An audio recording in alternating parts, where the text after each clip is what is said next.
Hello friends, आप सभी का हमारे चैनल एडू कॉर्नर स्टडी में स्वागत है। चलिए शुरू करते हैं आज की करंट अफेयर्स। आज का पहला क्वेश्चन है, किस आईआईटी के अनुसंधानकर्ताओं ने कम लागत वाली ब्लड टेस्ट डिवाइस का विकास किया है? तो इसका आंसर है आईआईटी खड़गपुर। आईआईटी खड़गपुर के अनुसार इस उपकरण में पेपर स्ट्रिप आधारित किट है जो एक स्मार्टफोन से जुड़ी होती है। ऐप विश्लेषण कर उसे पढ़ने का काम करता है और इमेजिंग के लिए एक एलईडी लाइट होती है। आईआईटी खड़गपुर की स्थापना 1951 में। चेयरमैन है संजीव गोयनका और इसके डायरेक्टर हैं वीरेंद्र कुमार तिवारी। लोकेशन है खड़गपुर, पश्चिम बंगाल में। अगला प्रश्न है, राष्ट्रीय स्वास्थ्य व परिवार कल्याण संस्थान का निर्देशक किसे नियुक्त किया गया है? तो इसका आंसर है हर्षद पांडुरंगा ठाकुर। हर्षद पांडुरंगा ठाकुर की नियुक्ति 5 वर्षों के लिए की गई है। वे इससे पहले Tata institute of social sciences Mumbai में प्रोफेसर थे। एक केंद्रीय स्वास्थ्य व परिवार मंत्रालय के अधीन एक संगठन है। इस संगठन की स्थापना साल 1977 में राष्ट्रीय परिवार नियोजन संस्थान व राष्ट्रीय स्वास्थ्य प्रशासन व शिक्षा संस्थान के विलय के बाद की गई थी। राष्ट्रीय स्वास्थ्य एवं परिवार कल्याण मंत्री हैं, केंद्रीय मंत्री हैं डॉक्टर हर्षवर्धन और स्वास्थ्य राज्य मंत्री हैं श्री अश्विनी कुमार चौबे। अगला प्रश्न है, हाल ही में हिमाचल प्रदेश सरकार ने सरकारी कर्मचारियों और पेंशन भोगियों के महंगाई भत्ते में कितनी प्रतिशत बढ़ोतरी करने की घोषणा की है? तो इसका आंसर है 4%। हिमाचल प्रदेश में लगभग 2.5 लाख सरकारी कर्मचारियों के डीए में 4% की बढ़ोतरी की घोषणा हुई है। हिमाचल प्रदेश में अभी 7वां वेतनमान लागू नहीं हुआ। यहाँ पंजाब वेतन आयोग की सिफारिशों को माना जाता है। सरकार के आंकड़ों के अनुसार 31 मार्च 2017 तक राज्य में 1,75,000 से अधिक रेगुलर कर्मचारी थे। हिमाचल प्रदेश की राजधानी शिमला। सीएम है जयराम ठाकुर और गवर्नर है बंडारू दत्तात्रेय। विधानसभा सीट है 68, राज्यसभा सीट है 3 और लोकसभा सीट है 4। अगला प्रश्न है, हाल ही में किस पूर्व भारतीय बल्लेबाज का चेन्नई में 57 वर्ष की उम्र में निधन हो गया है? तो इसका आंसर है बीवी चंद्रशेखर। तमिलनाडु की तरफ से क्रिकेट खेलने वाले बीवी चंद्रशेखर को एक विस्फोटक बल्लेबाज के तौर पर जाना जाता है। चंद्रशेखर ने रेस्ट ऑफ इंडिया के खिलाफ खेलते हुए साल 1988 में महज 56 गेंद पर धुआंधार शतक लगाया था।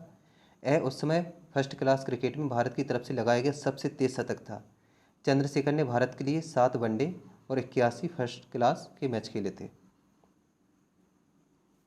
अगला प्रश्न है, किस भारतीय खिलाड़ी ने किसी एक दशक में अंतर्राष्ट्रीय क्रिकेट में 20,000 रन पूरे करने वाले विश्व के पहले बल्लेबाज बन गए हैं?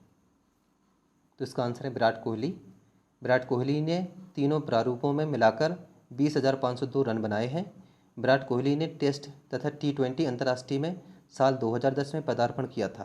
उन्होंने वनडे में साल 2008 में पदार्पण किया था।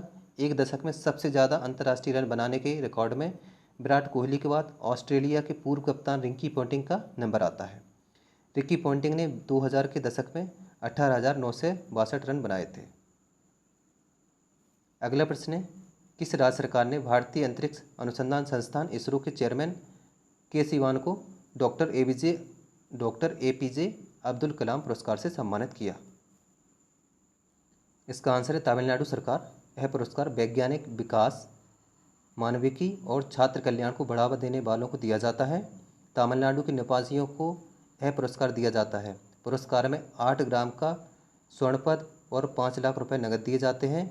के सिवान ने एक सरकारी स्कूल से तमिल माध्यम से पढ़ाई की है। इसरो को फुल फॉर्म होता है इंडिया स्पेस रिसर्च ऑर्गेनाइजेशन और इसकी स्थापना हुई थी 15 अगस्त 1969 में, जिसका हेडक्वार्टर है बेंगलुरु कर्नाटक में और इसके चेयरमैन है के सिवान।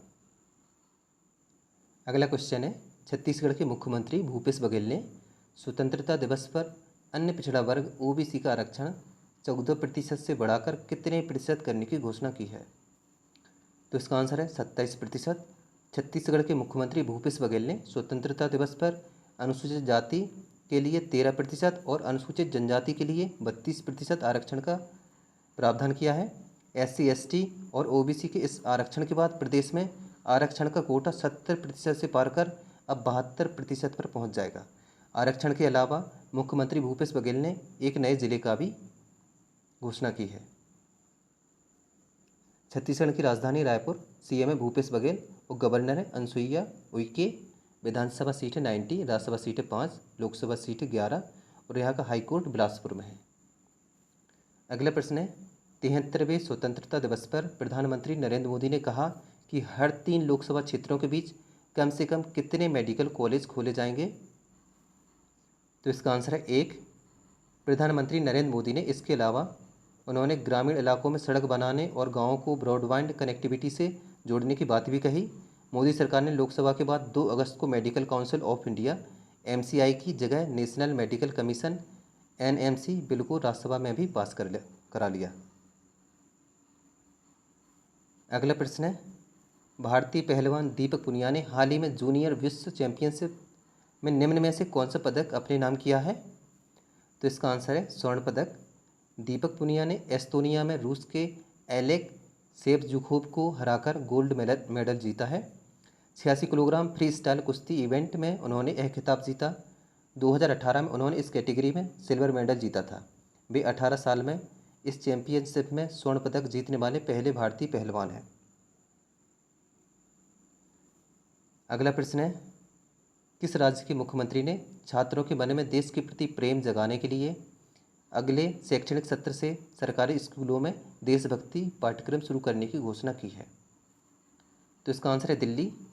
यह अभियान सभी सरकारी स्कूलों में चलाया जाएगा। यह अभियान 26 नवंबर को समाप्त होगा, क्योंकि भारत ने संविधान का अंगीकार 26 नवंबर 1949 को हुआ था। 6ठी से लेकर 9वीं कक्षा और 11वीं कक्षा के छात्र छात्रा इस अभियान में हिस्सा लेंगे। दिल्ली के CM है अरविंद केजरीवाल और गवर्नर है अनिल बैजल। अगला प्रश्न है, अटल इनोवेशन मिशन नीति आयोग ने निम्न में से किसके सहयोग से छात्रों के लिए ATL AI step up module शुरू किया है? तो इसका आंसर है NASSCOM। अटल इनोवेशन मिशन नीति आयोग के सहयोग से छात्रों के लिए ATL AI step up module शुरू किया गया है। देश भर के विद्यालयों में AI शिक्षा और नवाचार को अगले स्तर तक ले जाने के लिए इसे लॉन्च किया गया। NASSCOM का फुल फॉर्म होता है national association of software and service companies. इसकी स्थापना हुई थी 1988 में। हेडक्वार्टर है नई दिल्ली में और जिसके चेयरमैन हैं UB प्रवीण राव और इसके प्रेसिडेंट हैं देवजानी घोष। अगला प्रश्न है, स्वतंत्रता दिवस के अवसर पर वीरतापूर्ण कार्यवाही के लिए कितने पुलिसकर्मियों को पुलिस मेडल फॉर गैलेंट्री दिए गए हैं? तो इसका आंसर है 2 से 15। स्वतंत्रता दिवस के अवसर पर कुल 926 पुलिसकर्मियों को पदक से सम्मानित किया गया है।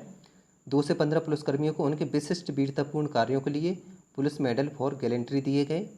80 पुलिसकर्मियों को presidents police medal for distinguished services और 631 पुलिसकर्मियों को police medal for meritorious services दिए गए। अगला प्रश्न है, राष्ट्रपति रामनाथ कोविंद ने अगस्त 2020 में रक्षा कर्मियों के कितने वीरता पुरस्कारों को मंजूरी दी है? तो इसका आंसर है 84। राष्ट्रपति रामनाथ कोविंद ने शौर्य चक्र सहित रक्षा कर्मियों के लिए 84 वीरता पुरस्कारों के लिए मंजूरी दी है। कीर्ति चक्र को मरणोपरांत जम्मू और कश्मीर पुलिस के head constable Abdul Rashid class को दिया गया है। शौर्य चक्र से सम्मानित स्पेशल फोर्स से कृष्ण सिंह रावत, मेजर अनिल उर्स और हवलदार आलोक दुबे हैं।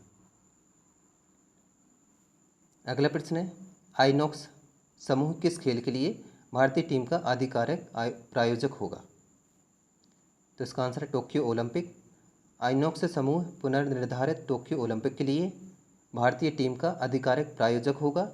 कोविड-19 महामारी के कारण टोक्यो ओलंपिक 2021 में पुनर्निर्धारित किया गया। वह अब 23 जुलाई से 8 अगस्त 2021 तक आयोजित किया जाएगा। आइनॉक्स की स्थापना हुई थी 1999 में। हेडक्वार्टर है अंधेरी ईस्ट मुंबई में। चेयरमैन है प्रवीण जैन और इसके फाउंडर हैं Devendra Kumar Jain. Answer of the last day. तो फ्रेंड, कल मैंने क्वेश्चन पूछा था, ब्लूमबर्ग बिलियनर्स इंडेक्स अगस्त 2020 के अनुसार दुनिया के सबसे अमीर व्यक्ति की सूची में मुकेश अंबानी का स्थान क्या है? तो इसका सही आंसर है 4। क्वेश्चन ऑफ द डे आज का क्वेश्चन है, निम्न में से किस देश ने उन्नत मिसाइल रक्षा प्रणाली एरो 2 का सफल परीक्षण किया? तो फ्रेंड, इस क्वेश्चन का आंसर आपको कमेंट बॉक्स में देना है और इस क्वेश्चन के बारे में जितने ज़्यादा से ज़्यादा लिख सकते हैं ज़रूर लिखें। और फ्रेंड्स, यदि आपको हमारा वीडियो पसंद आया है तो वीडियो को लाइक करें, कमेंट्स करें, शेयर करें। और अगर आपने अभी तक हमारे चैनल को सब्सक्राइब नहीं किया तो कृपया सब्सक्राइब करें साथ में बेल आइकन भी प्रेस करें, जिससे हमारी आने वाली सभी महत्वपूर्ण वीडियो की नोटिफिकेशन आपको हमेशा मिलती रहे। धन्यवाद।